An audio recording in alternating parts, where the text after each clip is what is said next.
लेकिन Bhojpuri film industry वालों थोड़ा सा शर्म करो कि लड़कियां इस्तेमाल करने की चीज नहीं होती हैं, सपोर्ट करने की चीज होती है। कभी कोई किसी से एक्टर से दुश्मनी निकालने के लिए एक 6 महीने के लिए लड़की को गर्लफ्रेंड बना लेंगे, लेके साथ चारों जगह घूमेंगे, 6 महीने में मन भर गया, छोड़ दो लड़की को, क्योंकि वो दूसरे की बेटी है, क्योंकि वो दूसरे की लड़की है, आपके घर की नहीं है ना। जब आपके घर की लड़की के साथ कुछ गलत होगा तब आपको वो दर्द समझ में आएगा।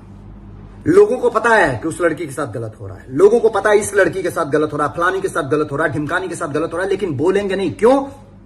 क्योंकि चमचों से भरी पड़ी है ये इंडस्ट्री। बहुत सारे लोग तकलीफ देते हैं, लेकिन उसकी वजह से खुद को खत्म कर लेना उसका हल नहीं है। तकलीफ देने वाला कौन होता है भाई? क्या तकलीफ होती है कि आकांक्षा दुबे जैसी लड़की अपने आप को सुसाइड कर लेती है, और ऐसी ना जाने कितनी लड़कियां मेंटल डिप्रेशन में जी रही हैं भोजपुरी फिल्म इंडस्ट्री में।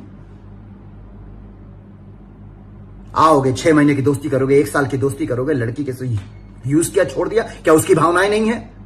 अरे एक दूसरे का सपोर्ट करो, स्पेशली लड़कियों का सपोर्ट करो कि किसी लड़की को, किसी बेचारी को आकांक्षा दुबे ना बनना पड़े, किसी बेचारी को फांसी ना लगाना पड़े।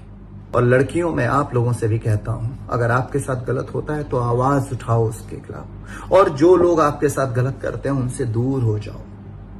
कुछ भी गलत कदम उठाने से पहले अपने परिवार के बारे में सोचो। आज आकांक्षा दुबे तो चली गई, उसकी माँ, वो घर का बेटा थी, घर संभालती थी अपना, कौन संभालेगा अब उसका घर?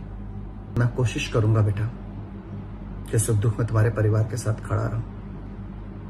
आज वाकई दिल बहुत दुखी है, क्योंकि तुम बहुत अच्छी लड़की थी, बहुत अच्छी लड़की। आकांक्षा, जो कुछ भी तुम्हारे साथ हुआ है, जो कुछ भी तुमने किया है, वो बहुत गलत किया बेटा।